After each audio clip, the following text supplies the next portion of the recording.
As you wake up in the morning, you want to find the latest, greatest information about criminal cases and have an intuitive conversation about the suspects associated with these cases. Head over to the Bullhorn Betty channel on YouTube.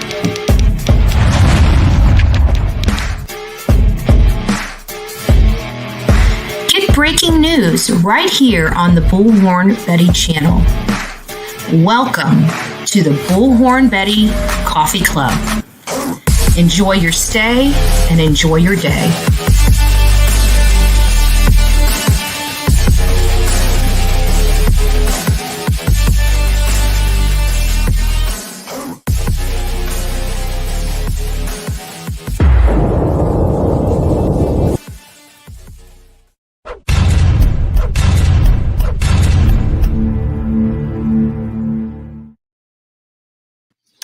Good afternoon, YouTube. I hope everybody is having a wonderful Monday. Sorry I wasn't here earlier. I couldn't sleep last night. Got a lot of stuff on the cranium and decided to just take it easy this morning and get a good program ready for you guys this today on Monday. So happy Monday all. I hope you guys are doing well. Digging into this case, digging into every aspect, digging into my content, the content on the internet, and just really trying to parse this all down for everyone. I'm actually working on timelines as well. I'm also working on timelines right now. I'm almost done creating. We're going to be going over that. I'm not sure if I'm going to have everything needed to do it this week. Hopefully, it's only Monday. Hopefully by Friday I will have it done, but it may be one of those things next week. Sorry about I got a little something just sticking up there. There we go. And so we're getting that down. We're going to do Hunters, Candus, Grandis, and Dons. That's going to really be the meats and potatoes of that. So we're working on that. Got a lot of content related to the timelines, but those are going to come up shortly. As many of you guys know, we have been discussing on YouTube about the discrepancies going on in the case at the beginning, finding out now, looking at the FBI protocol, looking at, missing and exploited children protocol for law enforcement, which I've got right here. For those that are curious. So I'm really reading up on a lot of this stuff. And then we, couple that with finding out that everything that we've been told throughout this entire process from TBI and law enforcement has been reportedly. We've heard that reportedly. And then we realize the stuff that they're telling us is what somebody else told them. And when we go back to ask, okay, who called the missing person report in? Candus and Don. So all the information that law enforcement went on when this case was opened on June 15th at around 6:30 p.m. was information that was provided to them by Don Wells and Candus LIE. And of course, Candace Harrer, Grandis, who we know as Grandis. She doesn't like being called Grandis, so guess what? We're going to call her here on the Bullhorn Betty channel, Grandis. Good morning, Ronnie. Actually, let me just tell everybody good morning. Good morning, good morning. Good morning, Eastern Tennessee girl. Nice to see you. Joanne, Bullhorn Betty's present. Jessica, it's nice to see you. Joanne Johnson, nice to see you. Dallas County Scratchers, love it. Nice to see you. Guidance in Life with TLC, one of the volunteers that has really been helping out with this event that we're having on June 15th, 2022 in front of the Hawkins County Sheriff's Department. I just want to give her a shout out. Thank you for all the dedication that you guys have done. There is a Summer Wells visual page on Facebook. So the people here in this chat, if you guys would like to join that, they're putting a lot of information there. And again, they got, the shirts and stuff like that there. some people think it's tacky or whatever to have shirts. Listen, I'm not going to buy shirts for everybody to put them on there. I don't expect the volunteers to buy shirts for everybody and put them on there. The only way we're going to get matching shirts is somebody design the shirt and put it out there. Despite what the haters say, I don't care. If you are an adult, if this is something you want, don't let anybody stop you. Go do your thing. If you want some shirts, they're beautiful. I've seen 2 different sets of them. They're nice.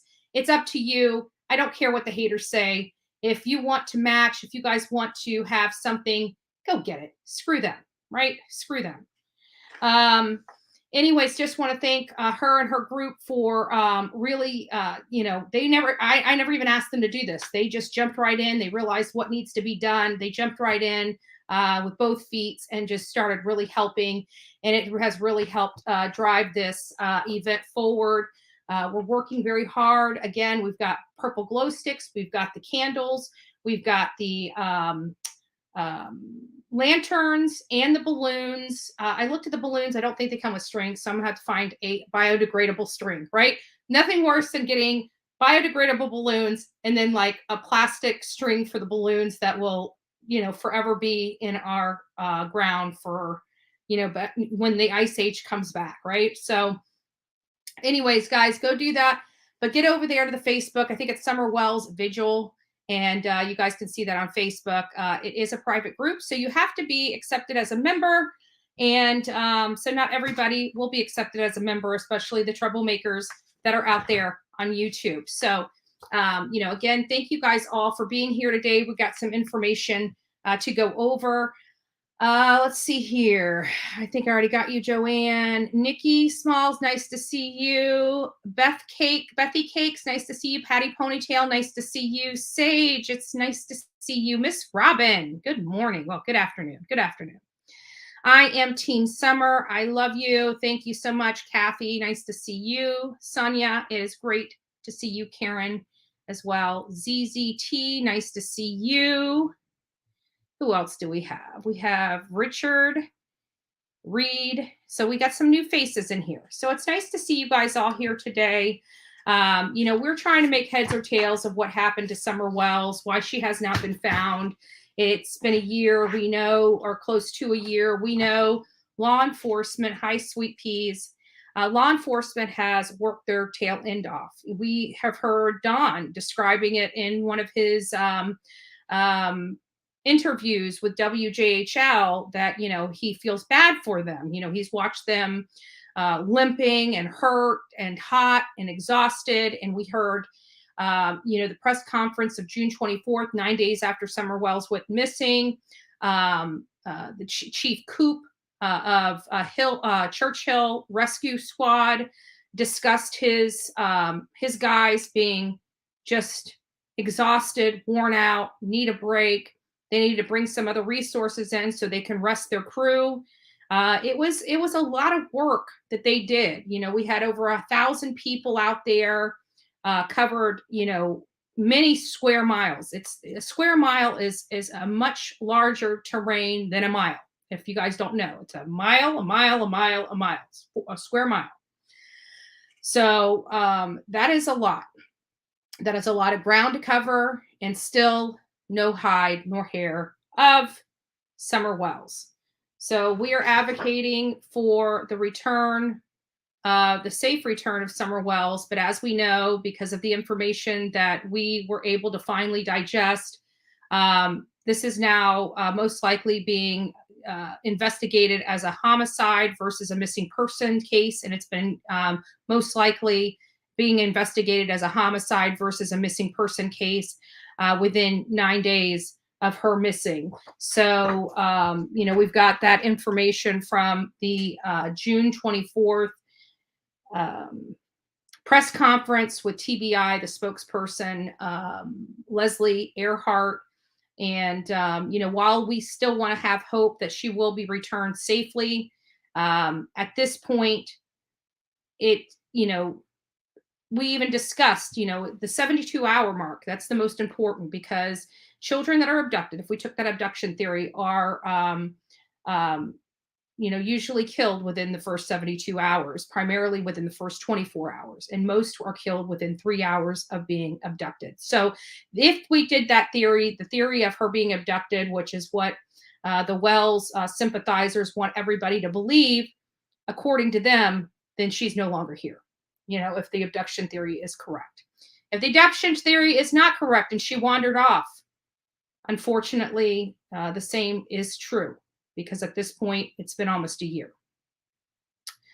And then if she met with foul play, so no matter how you look at it, the 4 options that are on the table, we're not looking, this is not looking like it's going to end well for Summer Wells, and people want to beat me up for speaking the truth about it. But, at what point are we going to start talking about reality, And the reality is children that have been gone this long typically are not going to be found and are not going to be found alive, period. So it's unfortunate. It is unfortunate, but at some point we have to look at statistics. At some point we have to look at what's really going on here. And, I'm not one for word salad. I've never been one for word salad. Many of you guys come here to hear what is truly going on, not the, watered down version, the kumbaya version of things. We try to keep it real here. And reality is painful. And that's just all there is to say. It is painful, But we have to look back and find out what happened. Even if she was met with foul play, why has she not been found? It's because people are involved, right? We have a good idea who those people are that are involved, but people are involved. And the critical information that was provided up front, such as what she was wearing, where she was last seen, what she was doing at the time she was last seen. Those are all critical information. We heard, if you guys watched the behavior panel, they did the uncut version of their meeting with Dawn at the hotel room in that conference room, and they put that all out there, and they did not commentate too much on it or, analyze that. It was just what they talked to. You could watch it yourself. They went back later and analyzed their findings of that. But their actual meeting with Dawn Wells was over an hour long, and it was recorded. And I had an opportunity to review that entire session. And what I found to be quite alarming was he even acknowledged that law enforcement has told him their timeline does not match up. So at the time the behavior panel met with them, Dawn Wells already knew they needed to work on their script. They already needed to go back to the drawing board because their times were off.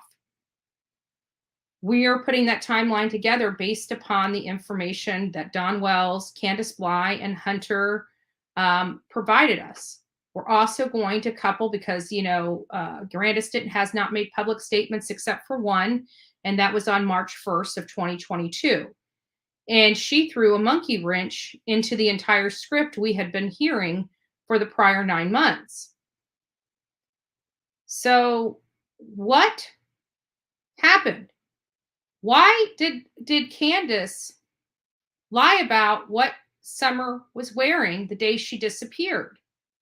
Because we heard that Summer was, well, there's 2 stories even on how she got into her swimsuit to go to the water hole, right?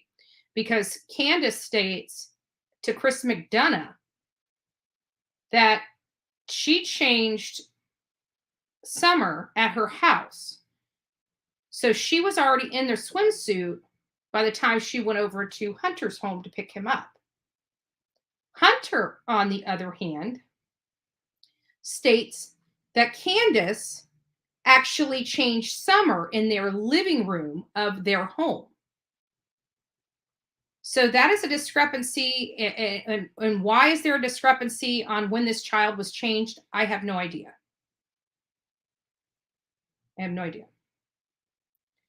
But now you go back and we're at the water hole.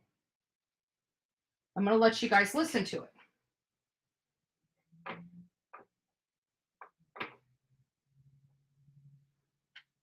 Okay? I'm going to let you guys listen to this.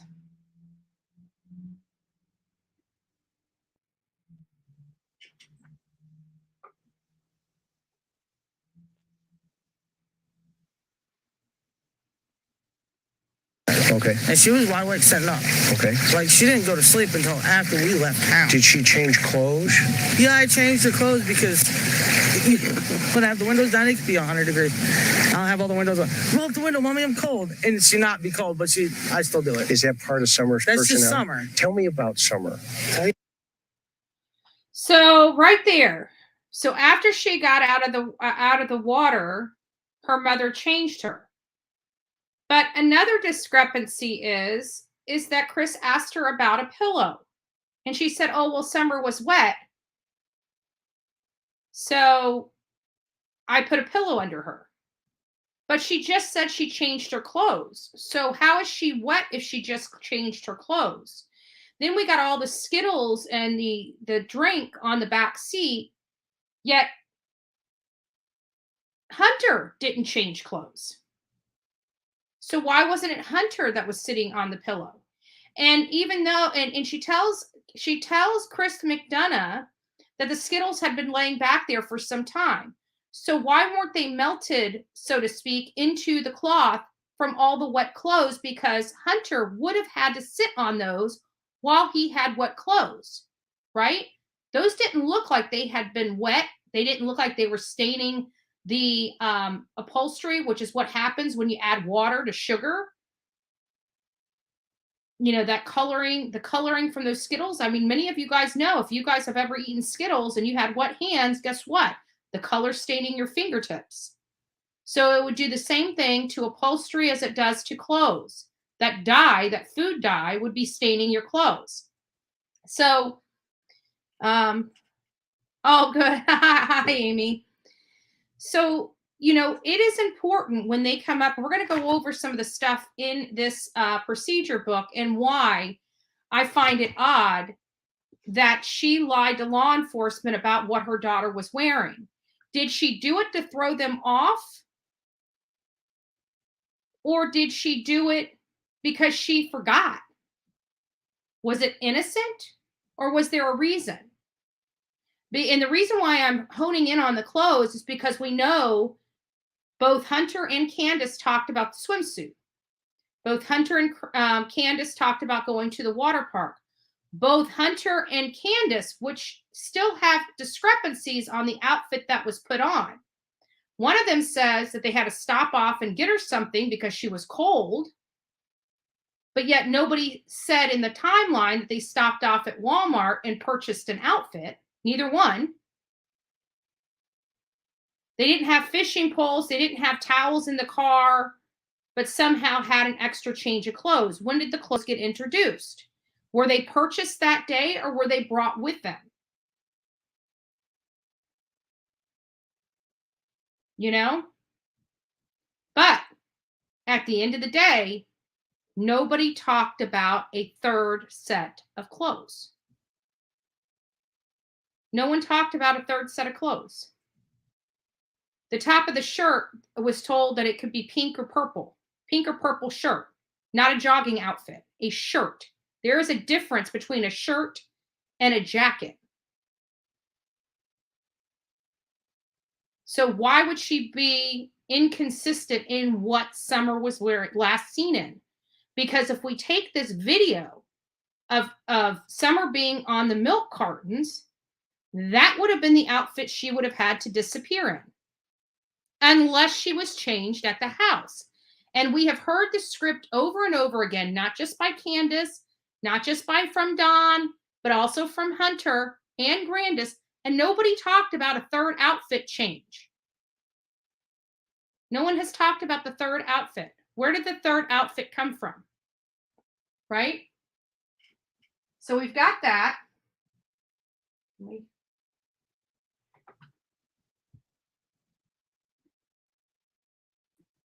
This, in my mind, is the outfit she would have had to have gone missing in. Right? However, according to the TBI newsroom, Summer has blonde hair and blue eyes, stands about 3 foot tall, weighs approximately 40 pounds, and she was lastly seen wearing gray pants and a pink shirt and was most likely barefoot.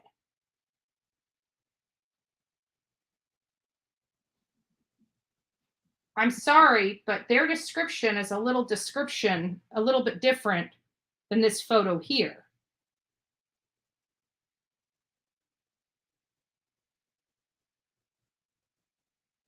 And BL, it very well may have been, but why would they have clothes in the back of Grandis's truck instead of in her bedroom? I mean, especially if it was for her first day of school. Think about, BL, let's think about the process. I don't know who you are. I don't know if you're a male or female. I don't know if you have children or not, but think about if you do have children. Let's play this. Let's play the tape through. If you have a child and this is outfits, what do? You go out and buy your children outfits for school. And what's the first thing you do? You take them home, you remove the tags. Most parents wash them because, there are some things on it that could make a kid, break out in a rash. So you throw them all in the washer.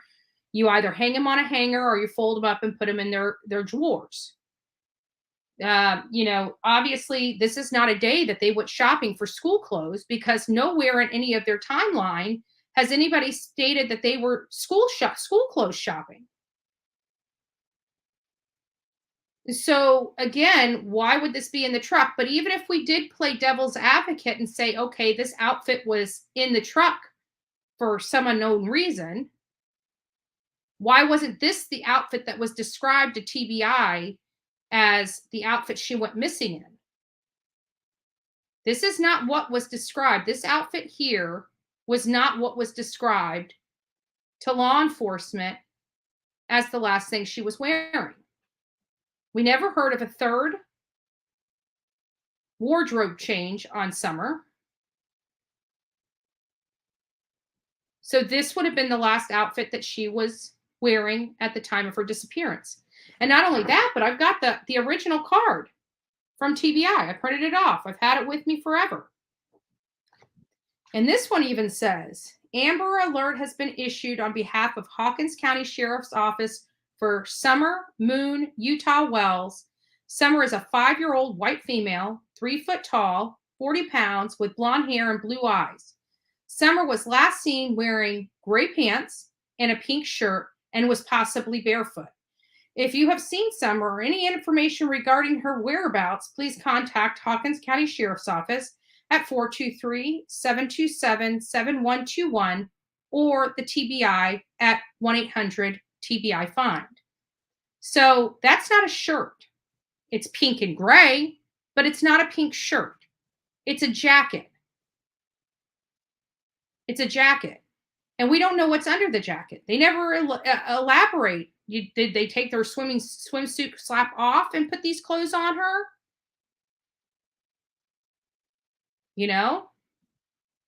But what they described, and the reason why I'm paying close attention to this is because, I'm going over this right here, which is law enforcement's policies and procedures for reports of missing and abducted children.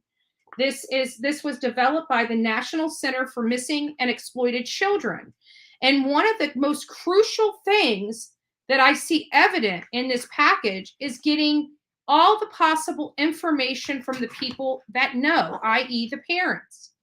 So if the parents aren't being truthful about what she's wearing, they're not being truthful about when they last saw her, they're not being truthful about their timeline that day or after they got home, this is the information law enforcement is relying upon. If JLR states she never made it home, he doesn't even think she made it to the driveway. I'm thinking she made it home but never got out of the truck.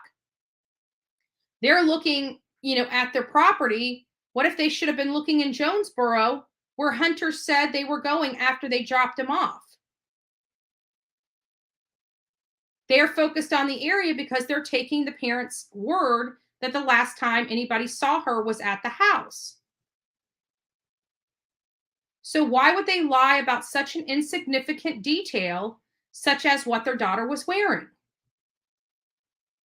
Why would she lie about going to the store for 5 minutes and just getting milk and cheese, as opposed to the way Hunter stated, where she was at the store for over an hour? And even Candus and Grandis both state they needed to bring in all the groceries, divide them up, and help grandma with her set of groceries. That sounds like a heck of a lot more groceries than a couple gallons of milk and some cheese. So why are there so many discrepancies in these stories? Hunter says she was at the grocery store for over an hour. She says 5 minutes. That Grandis went inside the store with her. But Grandis, in her own statement, says that her knee was so swollen and was retaining fluid that she had to go to the hospital to get a shot in her knee. How fast do you honestly think Grandis would be walking into that store and around that store? Do you think it's likely that it's 5 minutes? Or more in line with the hour that Hunter stated? I would think it would be in line more with what Hunter stated, because even Candus's own statement and Grandis's own statement, it sounded like they got more groceries than just a couple gallons of milk and some cheese and some small other items. It doesn't take 5 people to unload 2 gallons of cheese or 2 gallons of milk and some cheese. It just doesn't. So again, it goes back to, why are they not telling the truth? I think early on in this investigation, because you hear the truth in the lies. And if you go to the behavior panel and you watch that original interview where they were just talking to Don, they weren't trying to give up any red flags. They were you could see them doing things to provoke different types of responses, natural responses, so they can get their baseline. So when they go back to review it, they can say, oh, this is how he acts when he's caught off guard. So now they can rewind or fast forward to another part where he appears to be off guard to see if that has a natural reaction or if it's a forced reaction and deceptive. One of the things that Don said in that interview is that law enforcement had to make them go back to their timeline because their times didn't line up. So that tells me early on in this investigation, law enforcement saw those glaring signs of deception early on. And no matter how many times, because now with the interviews with WJHL, other interviews with YouTubers and, statements made on Facebook and things of that nature, they're kind of locked into their story. So there's not a whole lot of wiggle room from their story. So what do they start doing? They start changing minor details. They keep the thing, but how they got there changes ever so slightly, such as what somebody's wearing or where they went, right? Candus is saying they went one direction. Hunter's saying they went another direction. If we follow Candus's timeline, she had to pass a discount tobacco store getting to another store. The other tobacco store where she supposedly bought those twisted teas. But in a statement, she said it was at a smoke shop. And there were 2 smoke shops she went to. And that was Catch 22 and the Hippie House, none of which sell beverages, none of which sell Skittles vapes. I know because we were there.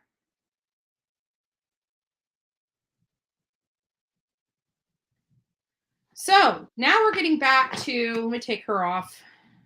Actually, let's just go. What else did I have on here? Oh, and here, see, missing exploited children, and it says the same thing.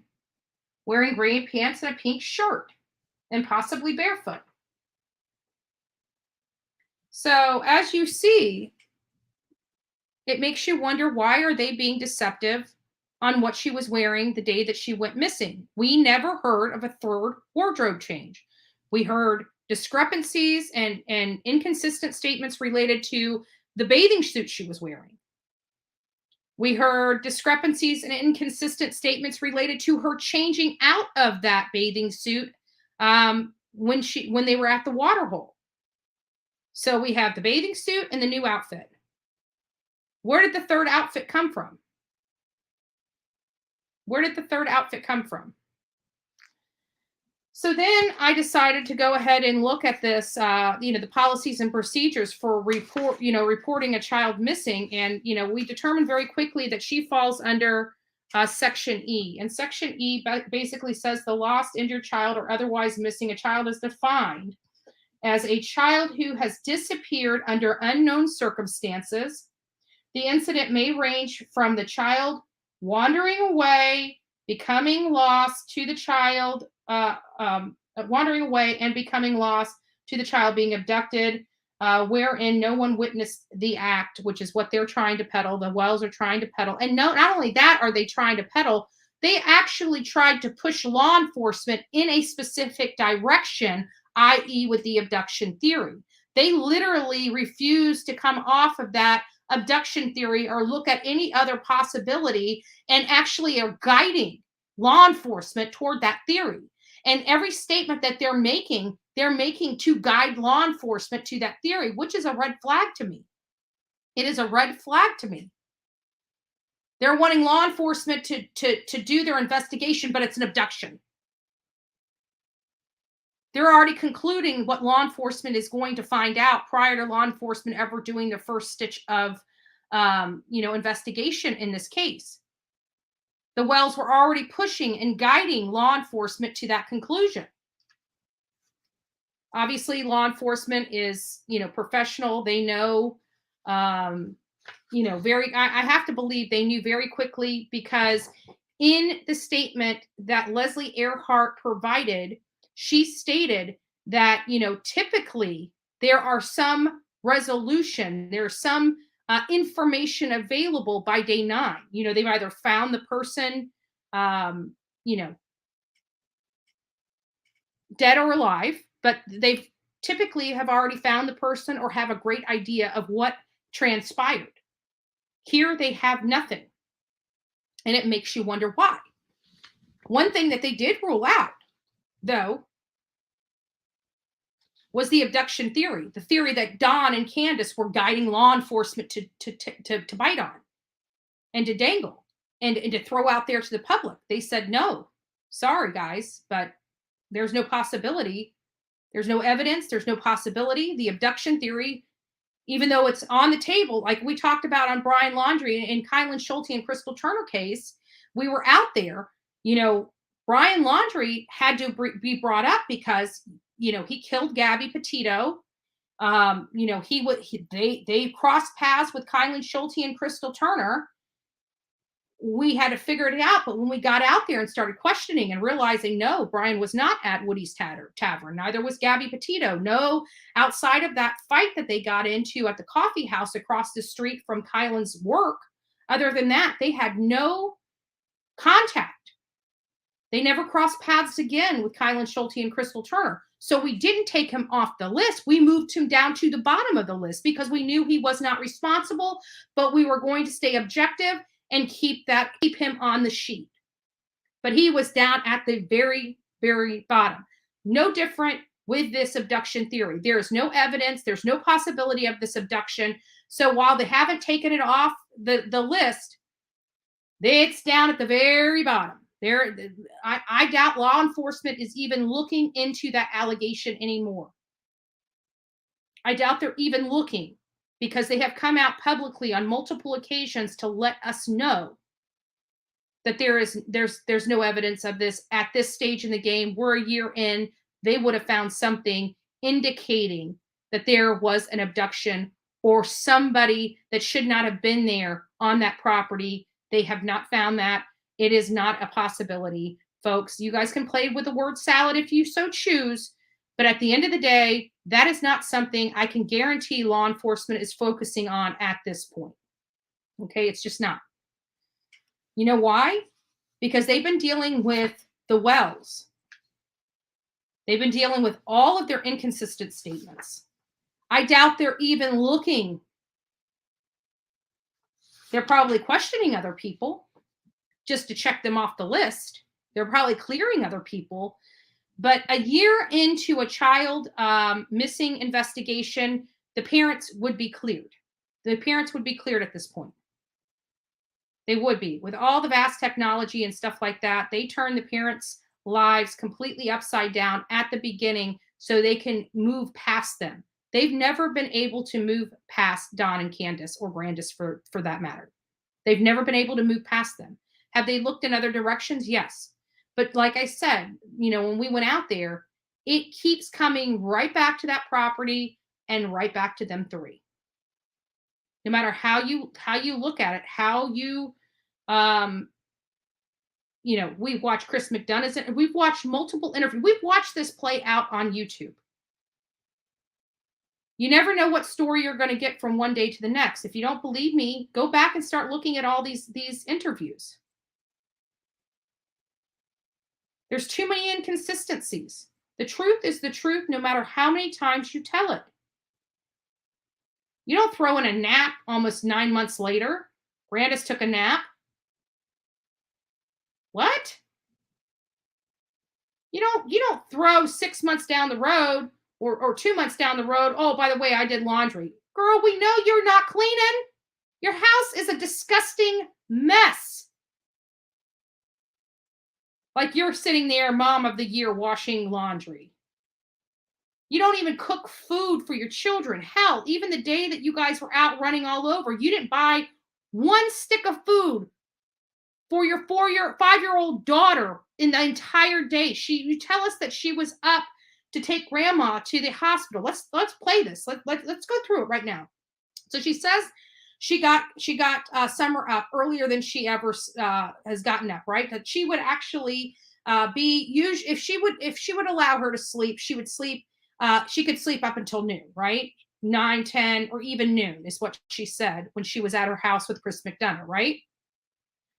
So if she had to be at this Holston Medical Center in Kingsport, which is 26 minutes away from her home, at 8 a.m., they would have had to have left their home anywhere between 7:15 to 7:30 in the morning to get her mom there.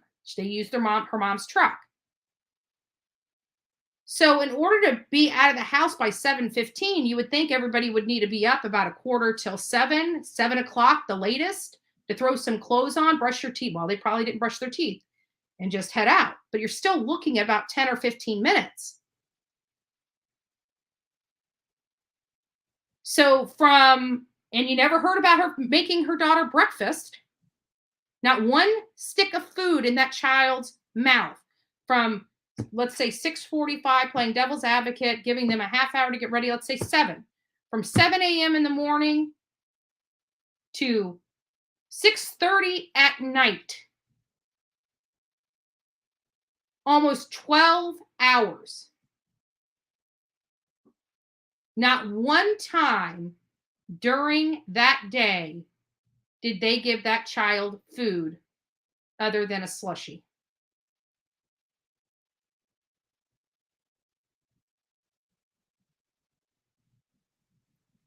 .com. I don't care what store he went to. I'm going off of Candus's statement to Chris McDonough. Not, oh, I realized I screwed up. Now let me tell you what store I went to. We're going off the store. She said the smoke shop. She said she went, it's clear as day that she went to the smoke shop to buy the Twisted Tea. We went to the smoke shop. She said she went to the hippie house to buy Skittles vapes. Guess what? I went there. Guess what they don't have? Skittle vapes. I can go to 1,000 stores in and around Kingsport and find Twisted Tea. I'm not disputing that at all.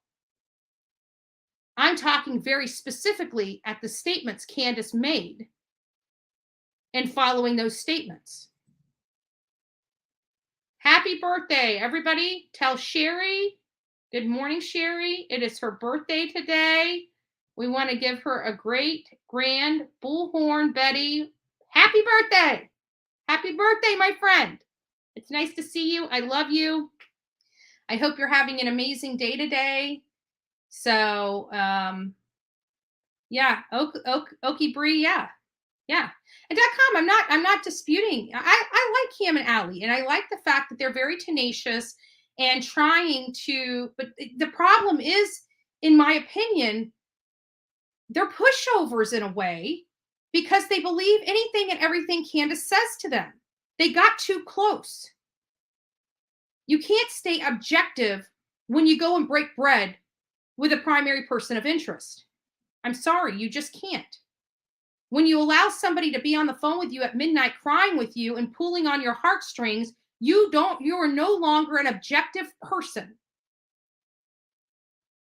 I have stayed away. I have kept my arm's length so I can stay objective and look at this and not allow emotions to come in. They have allowed Candace and Don, through the help of Benny Keys, to be emotionally charged when it comes to this case. And because Allie is a good mom, they can't believe that a parent could do this to their children, to their child. And I'm sorry. I've met some really disgusting and despicable people in my life. And I'm telling you that parents can do disgusting and despicable things. We watch it play out every day. I have utmost respect for Allie and Cam. I don't know them very well. I have no reason not to respect them. But my problem with them right now, from where I sit, is they've got too close. When you get that close, you can no longer remain objective. That's my problem. And when they were up there with their children and eating with them, that's when I realized, they're too far gone. You can't remain objective and break bread with persons of interest. You just can't. You just can't. Every single person, we are not chummy with any single person related to this case at all. We stayed objective. We stayed focused. We still follow up with people. We still ask them questions, follow-up questions. But you didn't see us. Outside of us taking Dudley out for dinner because that was the only place we could meet him, and it was one and done. We didn't go back to Dudley's house and break bread with him over and over again. You know what I'm saying? Unfortunately, to me, they got too close and could no longer remain objective. For my birthday. Guys, give Sherry the birthday present she wants. By all means, please do. Thank you, Love Bug. Thank you, Love Bug. Oh, yes, they have. Oh, yes, they have. Oh, yes, they have. Are you kidding me? They're the parents of a missing child? They are definitely and have been called persons of interest. Remember, everything's on the table, and so is everyone. You can't have it your way and have it my. No, Rainbow. No. Don't be spreading misinformation. They haven't been called suspects. Big difference. Definitely persons of interest. Absolutely 100% without a doubt.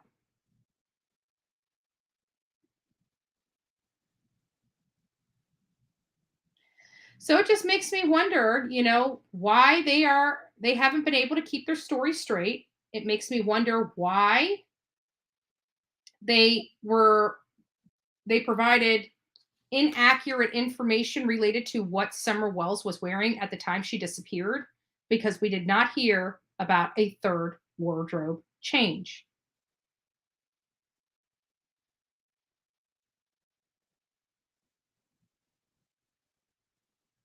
There was a lot of stuff that was mentioned, believe, and I'm in the process. Like I've got right now 8 pages of hand typed notes. So that means I typed them on the computer. So I'm typing all this stuff out the way it happened. Then I'm going to go back and try to figure out the actual timing of it for different people. And then we're going to come back and start looking at those with the clips. So there's no mistake. That's the best way I think that this will provide clarity, especially, well, it doesn't matter. Like I said yesterday, the haters, the Bullhorn Betty haters, no matter what we do, like we can catch the person with their hand in the cookie jar and they'll still be calling me a liar. I can take a picture and a videotape and they'll try to convince me that that's not the person, even though it's the person's face, right? There is nothing that's going to be good enough for some of these people. But those are not our subscribers. That's not our audience. You know, the people here are wanting answers. We're not being provided those answers, you know, and when we go to look, they're all over the place, right? We've got Don's statements over here with this person, this person, this person, this person, this person. We've got very limited statements from Candus, which was actually there. And I never understood this. And I said this when we started this case. Why is Don taking the role of the spokesperson for the family when he wasn't even there that day? If you notice, with all of his statements, from the YouTube creators to the media people that went out there and interviewed him, he's acting as if he was there that day and knows exactly what happened. But when you push him, he says, oh, I was at work. Then why are you here telling us what your wife did when you weren't even there? Right? Who designed the script? It sounded like the person that designed the script was Don Wells himself. And that in and of itself makes you wonder why. Why would he design this script when he wasn't even there? But when he's on the phone with me, he keeps saying the last time we saw Summer, we saw, I met my wife. Well, how many more times are you going to correct yourself telling me that you weren't there that day, yet you were there that day? Many people want to know, you know, why did the boys go with her to the fishing hole? Seems like something that the whole family would have enjoyed that day, right? And then you hear from Hunter, it's because Candus told him the boys were at work with their father. In Hunter's own statement later, he says that Candus received a call from Don saying that there was somebody around that house messing with little kids. Well, how would you know if you were at work? We heard from Candus that when she got home, the boys were in the house. Well, who dropped them back off at home? Inconsistent statements all the way around. Were the boys at work with Don? Were they not at work with Don? Did Don go in that morning and come home? Or did he not come home until 6:30, which was unusual for him to do on any given day? On every other day, he's home between 4 and 4:30. So which is it? These are discrepancies. Risk factors refer to a missing childhood. We're going to go by by 2A. Believe or determined to be experiencing one or more of the circumstances noted below. A, is out of the zone of safety for his or her age and developmental stage. The zone of safety will vary depending on the age of the child and his or her developmental stage. In the case of an infant, for example, the safety zone will include the immediate presence of an adult, custodian, or crib, stroller, or carriage in which the infant was placed. For a school-age child, the zone of safety might be the immediate neighborhood or route taken between home and school. So she wasn't in school yet. So her safety zone would be that house. She was out of her safety zone. Also that may apply is D, C, and F. D, E, and F, rather. Has been absent from the home more than 24 hours before being reported to law enforcement as missing. I guess that didn't really apply because she was reportedly reported only 10 minutes after she disappeared.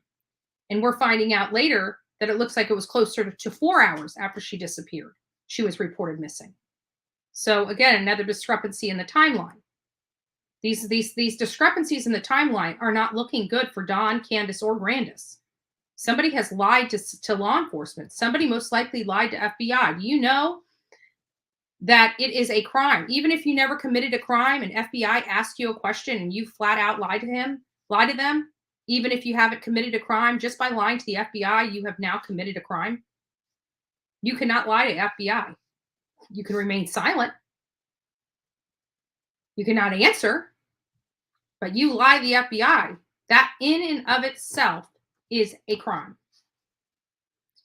Is in life-threatening situation, the environment in which the child is missing may be particularly hazardous. Yes. For example, of dangerous environments, could it be a busy highway? Yes. An all-night stop for teenagers? No. Outdoor environment and inclement weather for a child of any age? Yes. Is in the company of others who could endanger his or her welfare? They try to say that she was, but there's no evidence of that. It goes into communication procedures. We're not going to go into that about the radios and everything else like that. That's not really the primary focus of what I'm doing. So I did come across, this right here, the initial officer or first responder. What are they supposed to be doing? Right? They're supposed to respond promptly to the scene and report activating patrol vehicle mounted video cameras if circumstances warrant. Interview parents or persons who made the initial report. I'm going to read this. I'm going to elaborate on this just a little bit. The purpose of this interview is to gain an insight into the circumstances surrounding the missing episode and other information needed to conduct the initial person report form. To gather information will enable first responders more promptly to reach an accurate risk assessment.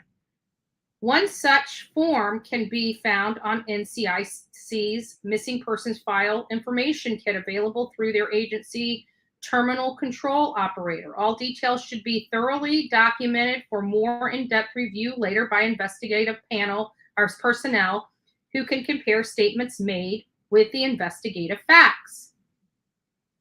So the initial officers that were out there would have gained this report. Now you have other officers asking the same question. Those reports are going to be compared to one another. I can guarantee you, just based off the interview that Chris McDonough had with Candus Wells on the same day in two separate locations, and her giving conflicting statements at both of those locations, I can guarantee she gave conflicting statements that evening.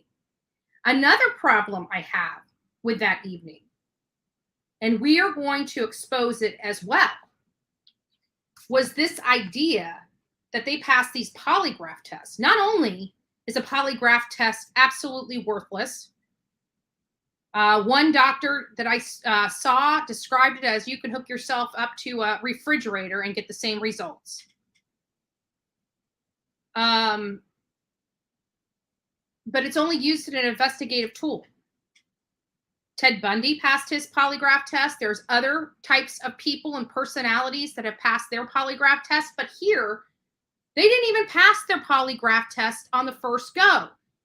Candus was too effed up on drugs and alcohol, and Don fell asleep during his polygraph. A father of a missing 5-year-old child falls asleep in the middle of his polygraph. Falls asleep. They try to say that they took it a few days later and passed. That's not true either. I've got a news report from WJHL of the exact date they finally came out and said they passed their polygraph test. And it wasn't law enforcement that said they passed it. It was Don Wells. And said Candus had she just got a passing grade just today, he stated. Guess how long it was? 2 weeks. They were going in the second week of the investigation when she finally passed her polygraph test, not just a few days later. I think it was 12 or 13 days later, they finally passed the polygraphs. That was enough time for them to read about how to pass a polygraph. So it makes me believe there was more than one attempt to pass this polygraph test.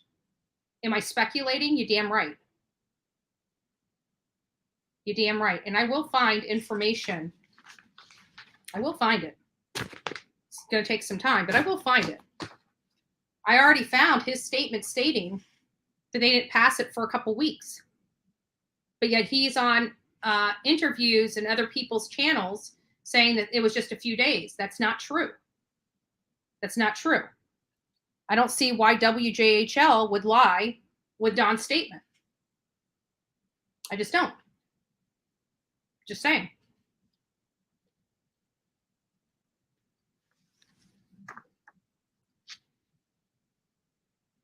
Obtain detailed description of a missing child and photos and videos. A detailed description. The collection of information about the missing child, including race, height, weight, hair color, eye color, clothing, and other noteworthy features, should be done promptly and relayed to other officers who may be assisting in the investigation. Several recent photos and or videos, if available, should be secured. Again, the use of missing person report form will be expedite the collection of descriptive information. Photos should be the most accurate representation available of your missing child. And we know what photo they gave them of their child. With her hair long, in a cute red dress. This one. This is nothing. What Summer Wells looked like when she was reported missing. This is a beautiful, healthy girl with hair.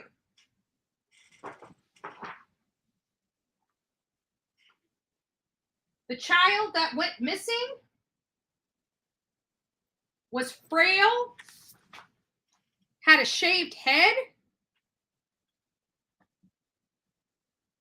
and hadn't eaten all day. Much thinner. Look at her face. Her face is small. She's malnourished. This photo here shows a healthy girl. This photo here, not so much. But that wasn't the photo that they gave law enforcement. That wasn't, they gave them photos of what she looked like probably a year prior to her disappearing. Why would they do that? I'm pretty sure law enforcement would have asked them, give us the most up-to-date photo you had. And Candus should have said, oh, well, I took a video of her just a few hours ago. Here. Why would they give them a photo of a child that has hair when their child had no hair? Why would they describe an outfit that she wasn't wearing when they had a video of exactly what she was wearing and what she looked like at the time of her disappearance?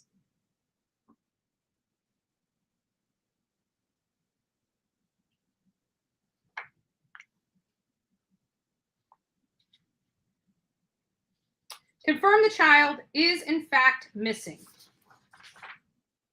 Verified the child's custody status, which both parents were in the house, so that was easy to do. Confirm circumstances of missing episode.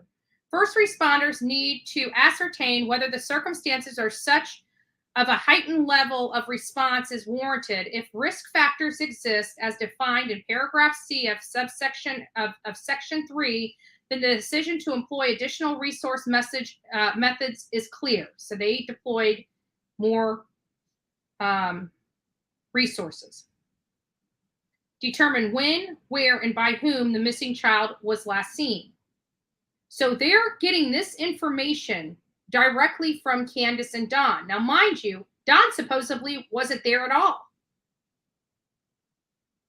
I call BS on that now after the fact. I believe he was there or she met with him. I don't believe this baby ever got out of that car.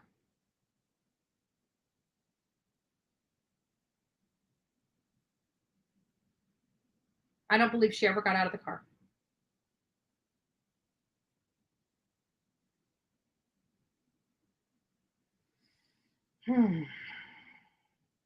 Make an initial assessment of type of incident. Obtain description of suspects or abductors. They had none. Even months later, when I was visiting there in December and I spoke to Don Wells on the phone and asked him who does he believe would do something like this to his daughter, he couldn't give me one name. He couldn't tell me where he believes they were on his property. And he couldn't give me a description of what type of person would do something like this. But he did end the conversation with wanting to pray for the atrocities that were going on in North Korea.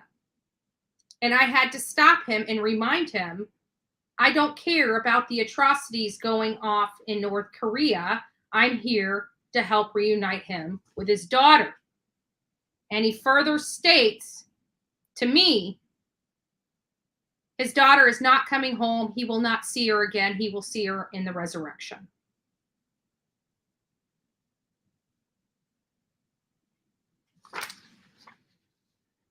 So I would take that as evidence from a person. That's what he said to me. Got it recorded.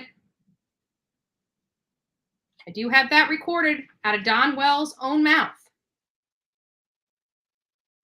So if the events surrounding Summer's disappearance are inaccurate,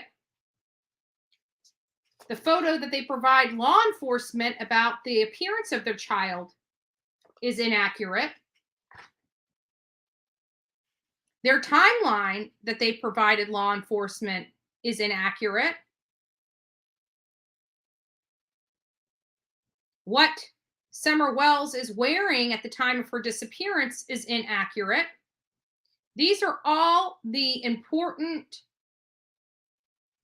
detailed information law enforcement has to have up front to have a successful search for a missing child, and it was all inaccurate.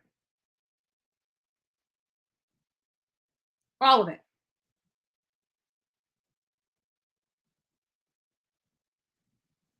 All of it. There was no abduction.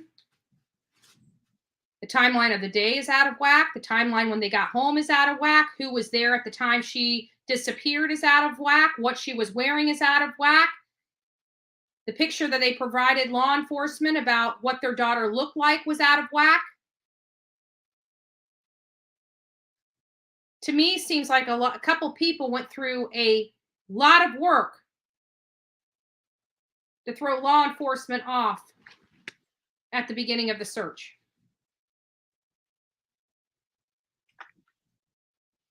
What are your thoughts? We'll have an open panel discussion. I'm curious as to how you guys feel about this. Come on up. Let me know.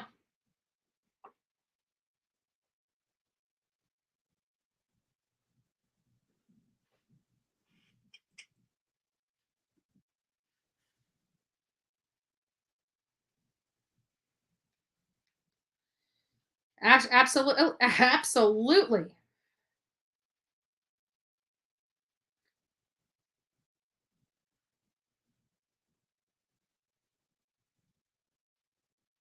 Absolutely. Absolutely. I believe that. If anybody wants to come up and chat, you guys don't have to have your video on or your camera on. If you guys would just like to be anonymous, you're more than welcome to be anonymous, but I am curious. We're going to be diving into this. This is not the only packet I have. You know, I'm going through this. I haven't gone through the entire thing yet, you know, the report, the processing, but I have gone through some stuff and see those little orange dots and stuff. I'm saying that this is applied in this case. So I am still going through that. I've got this entire, put this over here.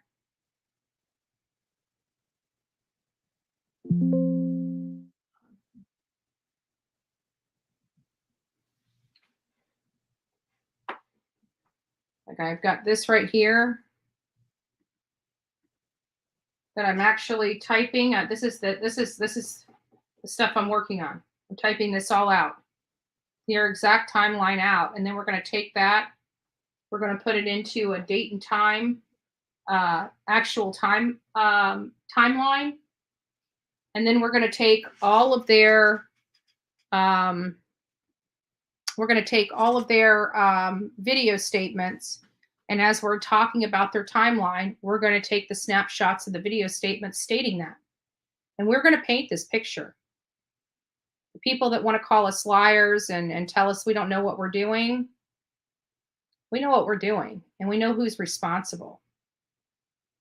You know, it's about getting, and it's not even me, law enforcement. All they're doing is waiting to get enough information, I guarantee, to go after these parents, because nothing these parents have said have panned out to be accurate or the truth. Nothing. Then you take their behavior in and around the time she disappeared and shortly after she disappeared. It doesn't bode well with grieving parents. Then you pull in the statistics, the law of large numbers, and you add the statistical rating to them. Then you take the body language experts that grade them on deception, like Chase Hughes, and you realize very quickly these parents haven't been truthful from the beginning. And then you have to look at what would motivate parents to be this deceptive about that day in question. What would their motivation be not to be as accurate as possible to law enforcement on the day in question? And then it brings us full circle as to why many people believe the Wells are guilty of the disappearance of Summer Wells. I pray to God it wasn't an intentional act. You know, I keep stating I believe it was an accident. And then we take a couple of statements that Don said that were really kind of wacky. Such as, yeah, people have, an accident happened and somebody, buried their child, and it made it 10 times worse. And you're thinking, so you've looked into that.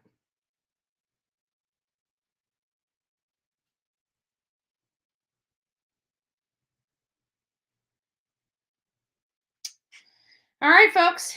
Well, you guys go have a happy Monday. I did an open panel. I probably should have stayed up here longer. Maybe people will get the nerve to come up here. And, I know a lot of people are pretty shy, and that's okay. You can be shy. That's why I say you guys can turn your camera off to come up and chat. Maybe I might, and we're lucky because the computer just went. The other computer.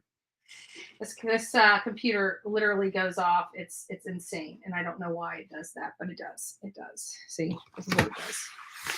Right there. And then the whole thing shuts down. So at any rate, we're done with our segment, guys. Don't forget to give a thumbs up. I'm curious as to what your thoughts and opinions are on this, but the more we look into it, the more we dig into it, the more we start putting all these pieces together, which we did once before. But now now that we're here a year later, it's time to go back to the drawing board and put these pieces back together.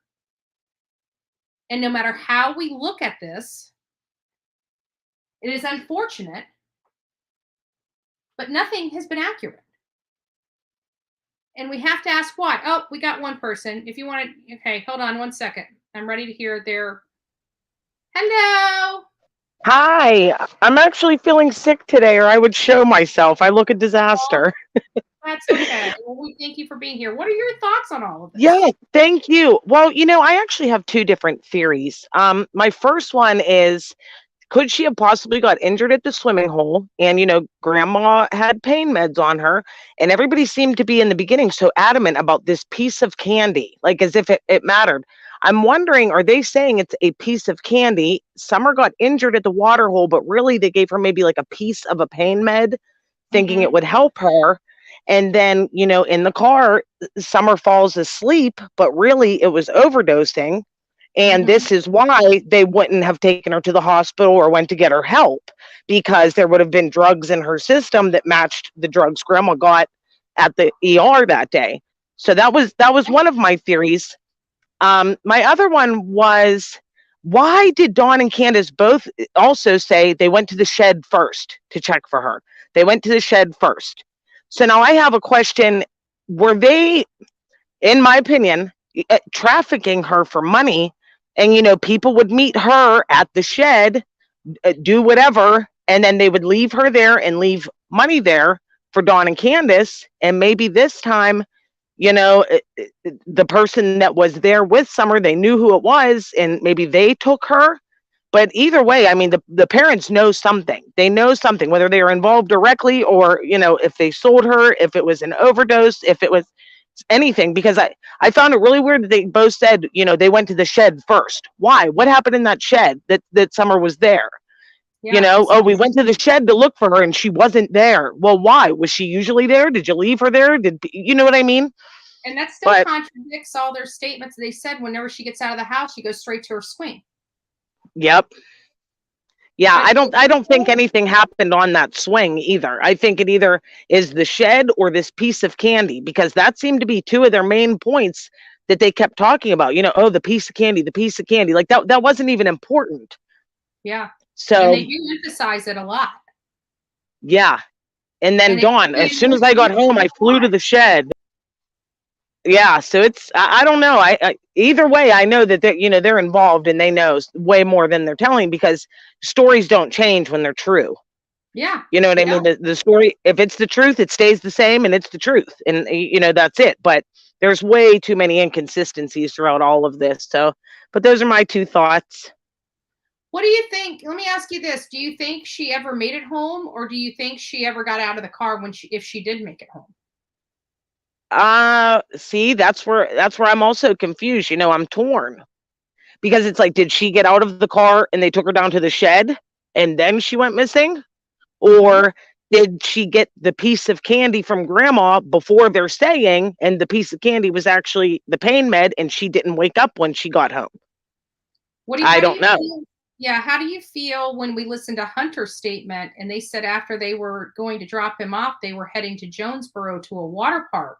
Outside of that, we never heard anything about a water park, but Don Wells was and supposedly was working in Jonesboro at the time. Yeah. I mean, nothing. I don't know. I wish I did know. I mean, it's a shame. It's a shame. This beautiful little girl, and and on top of this, another reason I have the theory about the shed. I have never seen people in my life that have so many connections nationwide with people that are SA or offenders. I've never seen it ever. I mean, how does everyone have this issue? You know what I mean? Like Grandis's brother, Dawn's son. I mean, how many different people are connected and statewide? You know what I mean? They know people in Arkansas and Utah and here and there, and 90% of them have to do with SA or SO. I mean, so what the heck? I don't know even one sex offender, let alone multiple nationwide. Absolutely. And this whole family has them in and around the entire family. And then you have Don making a statement to the fact that, he was in California and went to some place similar to, where they were. Yep. Well, and here's my other thought on that is, where's Dr. Phil? He's in California, isn't he? Is that what he was talking about? Texas. He's where? Oh, okay. Because I was thinking, like, when he went on the show, is that what he's talking about? What they did in their spare time out there? Who knows? I don't know. I don't know. But I found it very alarming when we were listening to the phone interview with Mary and Don, and him referring to his sister that he admitted to doing things with Oh as yeah, that was. as a kid, as a young child. But then in his statement to WJHL, he refers to his own daughter as a young lady. Yep. Yep. And then on top of that, you know how when he was in the phone call with his sister, how he said, "Oh, well, little kids, they're curious." And then Mary said, "Well, we were wondering, was Summer ever curious?" He never fully answered yes or no to that. He's like, "Yeah, well." So to me right there, that was very alarming. Yeah. You know, whenever I heard him say that, because I heard Mary, she's like, well, I was wondering, we were thinking, did Summer ever get curious like that? And he's like, yeah, well, like, what Yeah. the hell? And then to blame the child on top of that. I mean, he's just repulsive. He's absolutely disgusting. And I pray he doesn't get out ever. Right. You know what I mean? It's just, regardless if he even knew what happened to Summer or not, that man does not deserve to be out, period. No, he doesn't. He doesn't. And it seems like he just gets away with one thing after another. You know what I mean? And where the hell has CPS been all these freaking years? I mean, up here in PA, you can't, don't. As good as the people reporting to them. Yeah, true. Like up here in PA, you can't duck and dodge CPS like that, because from what they were saying is, CPS would show up to their house and Candus wouldn't be there. The boys, none of the kids would be there. I mean, up here in PA, you can't do that. You better be there. You know what I mean? But on top of that, another question, Sarah, while you're on here, what do you think about, we've heard this multiple times in multiple interviews where they said, well, we told the boys to watch the girls. And then another statement, it's like, I told the boys, like, why'd you leave Summer out there? And it seems to me like there's a lot of pointing the fingers at the boys. At the kids. Yeah, they're trying to blame the children. As if they were the ones that were the parents of that family, and they should have been keeping track of this child as opposed to the parents actually watching and keeping track of their own child.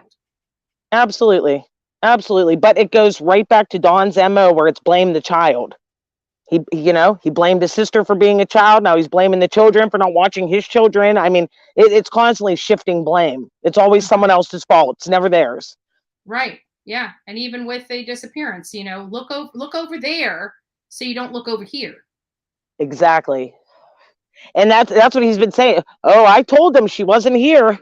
I told them that they're wasting their time. Well, how would you know that then? If she just wandered off, then you would assume that she was in the area.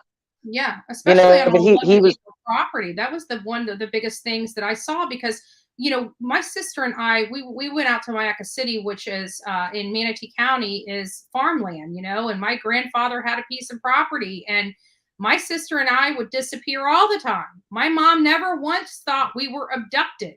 She would go look in the tree. She would find the biggest tree and look up there to see if we climbed to the top of the tree. Yeah. Yeah. Wouldn't that be the first place you would think your child is? I mean, a 5-year-old, right on in the area. And then I also thought it was very telling when he apologized to the people that were searching. And he said, I'm sorry that they had to go. Well, what are you sorry for? Yes. Why would you be sorry to people that are looking for your child, you ass? Absolutely. I'm sorry. He makes me sick. Was that a guilty statement? I actually made a video about that asking, is that a guilty statement? Because instead of saying, thank you, I watched all the people limping, but thank you for taking your time out to and their hard work and dedication. Yes. Yeah. It was, I'm so sorry that they had to come out here, and I'm so sorry. Yeah, I told them she wasn't here. So basically, yet again, we're shifting blame.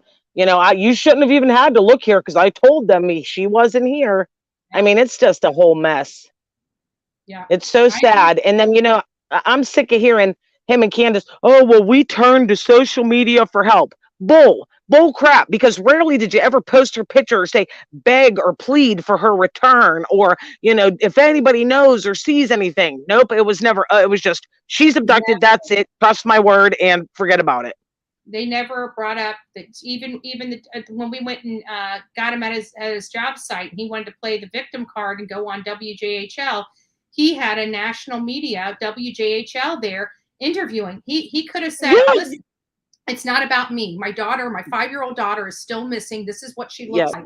She's 3 foot tall. She's 40 pounds. She's got blonde hair, blue eyes. If you know where she's at, please call 1-800-TBI. We're still searching for her. We still haven't found her. Screw me, screw my job. I could care less today. We need to find Summer. We need to bring her home safely. Never once did that. Another thing that I noticed immediately after this case started, in June, is that, typically you see law enforcement standing neck to neck with the parents. You hear them having the public plea. You have the parents on there, constantly referring to their child by name, where they think it really is an abduction. So they go out there and talk about their child and say, Summer, she loved to play on her bike. She loved, personalizing Summer to whoever could have abducted her. They're standing right there with law enforcement. Law enforcement actually tells them and coaches them on what to say for this abduction and to an abductor that's out there. You would never hear them coach a parent and say, you may spend the rest of your life in jail. You never say that online to an abductor, because an abductor, if the child is still alive at that point, may decide to terminate that because they just were reminded they're going to spend the rest of their life in jail. They're done. Yep. So a lot of this stuff didn't make sense to me up front because, law enforcement never stood neck to neck with the Wells to have a public plea like you see in many other cases. Yes. Yep. They never brought anybody out begging for her, because they know where she's at. That's the bottom line. You know what I mean? If my child went missing, I tell you what, the first and second day, I wouldn't be saying, oh, well, I'll see her in the resurrection. What in the hell are you talking about? Right. You're getting search parties together. You're going out there to search. You're being part of it. Even if you couldn't do it at that time, once law enforcement stops searching, you would think you would pick up right where they left off and keep going. And the reason why I say this is because this is not the first missing person case that I have been involved in. And what I did find out is the parents and the family that is, in and around that missing person do these things. They're not, and I have to think the missing person case is the same, for everyone. If you have a missing person, you go out and look for them. Yeah. And I also felt like Candus was forced to go hang flyers. That definitely wasn't her idea. And how long did it take until she finally got her ass out there and did it? Yeah. Never. I mean, that's the first thing I'd be doing, going door to door, pictures of my kid, flyers. Yeah. She had to be forced to go do that. And then in the very beginning, how about when, how Dawn, took up as the spokesperson, he said how, Candus didn't want to be on camera and she was shy because I helped. Well, and then the hog goes and hops all over YouTube, hammered and on God only knows what else, but never once was it about Summer. It was about them fighting over YouTube creators and them fighting over everything else, but never once fighting for their daughter. Yeah, they're going to have a hard time. And everybody keeps saying, well, what about this person? What about that? Look, if it was somebody else, explain to me why their behavior is. Exactly. I mean, this is not behavior of parents that have missing children. At some point, you have a break. They've never had a break. And now she is completely off the internet, which, thank God she, even as an opponent of hers, because I believe that she is responsible. She holds the key. She was the one that was in charge of her child. The child is now missing under her watch. I don't care how you flip the coin. It was her responsibility to keep that child safe. And she didn't, especially at her home when there was 21 dogs there, 2 adults and 3 other children. It just doesn't make sense. So you take that and you look at this thing and you find, she's not grieving like she lost her child. She's not grieving. She's not trying to put any effort into searching. Those are telltale signs that the reason why they're not searching is because there's no point in searching. Exactly, because they know exactly where she's at. Exactly. You can't change. And then also, I feel like that's why. Yeah. Well, and I also feel like, is this why she's running around drinking and doing drugs and acting a fool? Because she's trying to suppress the truth that she knows of what happened. It's possible. I mean, is that, so instead of, she's not grieving, she's just masking what she knows by, the drugs and alcohol. Because, I'm 7.5 years clean from a horrible heroin addiction. So when I look at Candus, the first thing I think is opiates. I mean, whether it be pain pills or even, benzos, which could be like Xanax or, but something, I mean, the way her pupils are, the way she talks slow, how she blinks. When she Yep. blinks like that, it's like she's in the middle of like nodding. I mean, I've been around it, and I know what it looks like. And to me, the first thing I think every time I see her is look at her pupils, look at the brightness of the color of her eyes, look how slow she's blinking, and when she moves her mouth real Definitely slow not and meth. She's got meth no, mouth. I don't think what we saw after Summer disappeared and what we saw when she was coming out on YouTube had anything, because she would have been zinging, zing, zing, zing, zing, zing. I yeah, had a cousin on she'd have the been track. running around hanging up them flyers instead of being forced to do it. Yeah, she would want something to do. And Yeah. so I just, whatever she's on is definitely a suppressant. Yes, a downer. Yeah, it's definitely suppressant. Even when she was talking, like she literally has no emotion. She has nothing. The only Yeah. time I've ever seen her emotional, even with Ernie Shell, was when it came to her and her having Yes. to tell the story. Now she's starting to cry. Now she's starting to get nervous, like she was on the Dr. Phil when it came to her being interrogated about her child. Exactly. She's upset when it puts her in an uncomfortable Her in the spotlight. as Yep. opposed to her child missing. Exactly. Yeah, it's a whole mess, and it's such a shame, that this happens with kids. I mean, it's just repulsive. It's inexcusable, and I feel so bad. It makes you wonder. We seen on YouTube how they live. Imagine how much worse it was to, number one, be a child, and number two, off camera. Even though they were on camera, they were acting a fool. Imagine what they're like off camera to those children. I mean, it's just sad. Guys, I'm telling you, the neighbors told us a lot. We talked to I'm sure. several of their neighbors, and they told us a lot. One of their neighbors, that big guy that came down, he has a side piece on him, and he told us he carries that side piece because of the wells. Because of them, yeah. Because of them. And it's one of those things. And then you got Dawn on one of the first interviews with WJHL saying, we don't even really know our neighbors. Well, your neighbors sure the hell know you. Yep. They only hang out with Christian people now, Betty. Come on. They only go to church and hang out with Christians, and they surround themselves with Christians. And I'm like, oh God, if that ain't using the Lord as an excuse, I tell you what. And not only that, but that is not true, because they did No. go to church here and there with the kids. But when they did, Candus did not want to be there.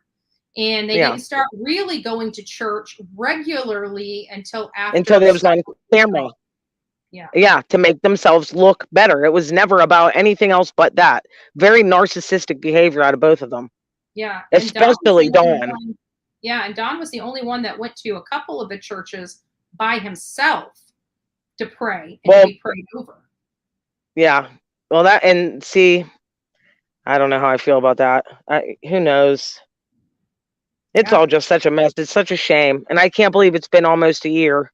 And I just pray that the vigil for Summer is for Summer, and nobody else goes there causing crap or, to be the center of attention or, get the best video for the most likes. I mean, a lot of people are a lot of talk, one, and two, who in the world would want to disparage a young child's name? Yes. You know what I'm saying? Yeah, so I'm really praying that it's a peaceful, beautiful.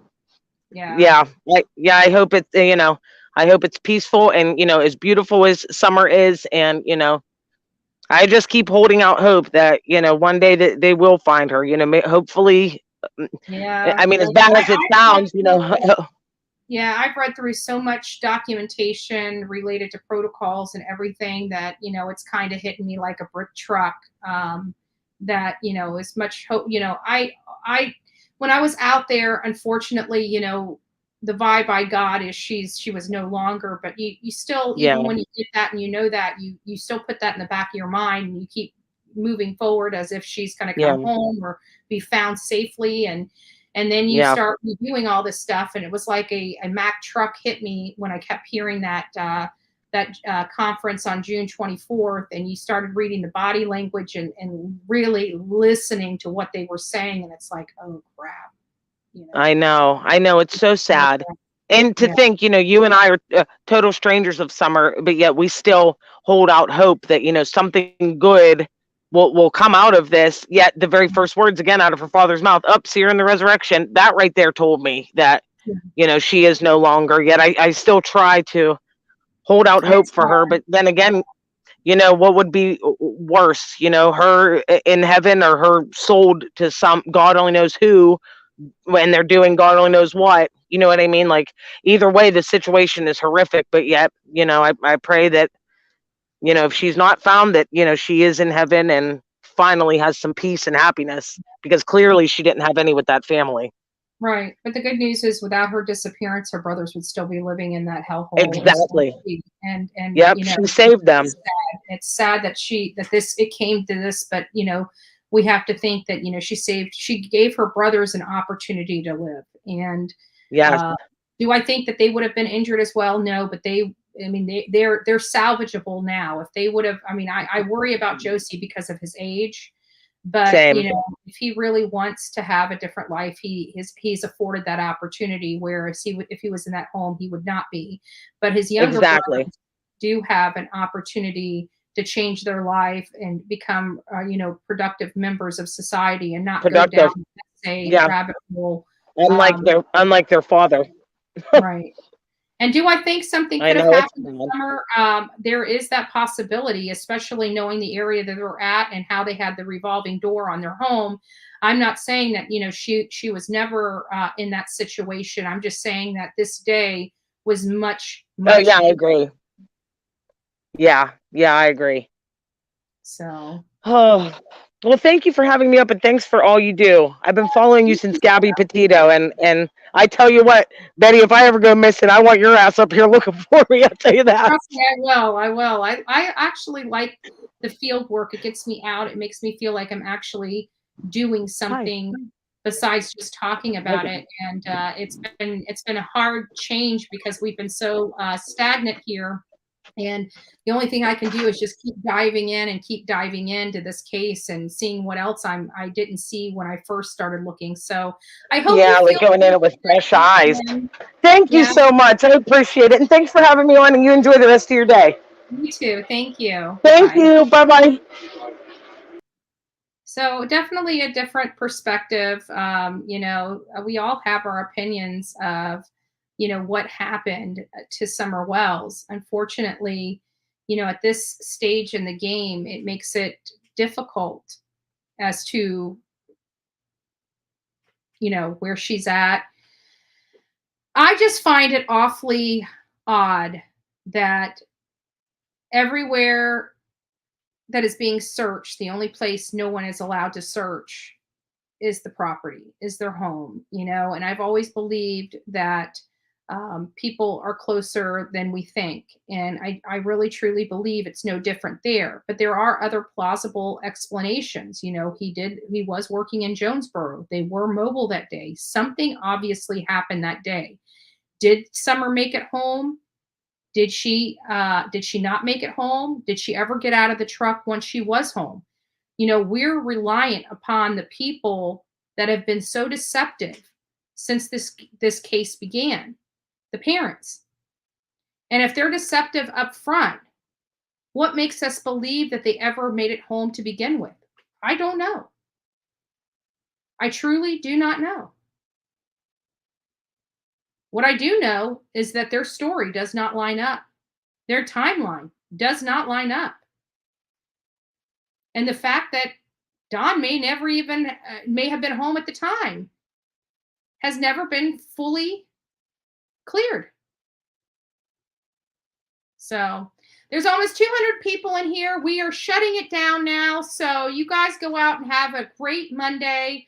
God bless each and every one of you. We're praying for Summer. Don't forget, those that can make it, please don't forget to come out to the prayer/candlelight vigil for Summer Wells at Hawkins County Sheriff's Office at 117 Justice Center Drive in Rogersville, Tennessee on June 15th, 2022 from 7 p.m. to 9:30 p.m. We will be setting off balloons and lanterns into the sky at sundown. So we are hoping that it's going to be big. It's going to be beautiful. People come together. We do this for the sake of summer. We also want to tell law enforcement we thank them for their efforts. We thank them for their sacrifice. We back the blue and we support law enforcement. And we want them to keep going and not forget summer mattered to us. So I hope all of you that can make it, makes it. And we will see you soon. Guys, don't forget to tune back in here tomorrow. We're going to try to go a little earlier. I was working and I just didn't want to stop because I'm working on that timeline. And so we came out a little later today. I apologize about that, but we will be getting this schedule back to the coffee club hours that we've had in the past. And we'll keep moving this bus on forward. Stay tuned. We have a lot more coming up in the next week, in the next 2 weeks related to this case. God bless each and every one of you. And don't forget to be fearless.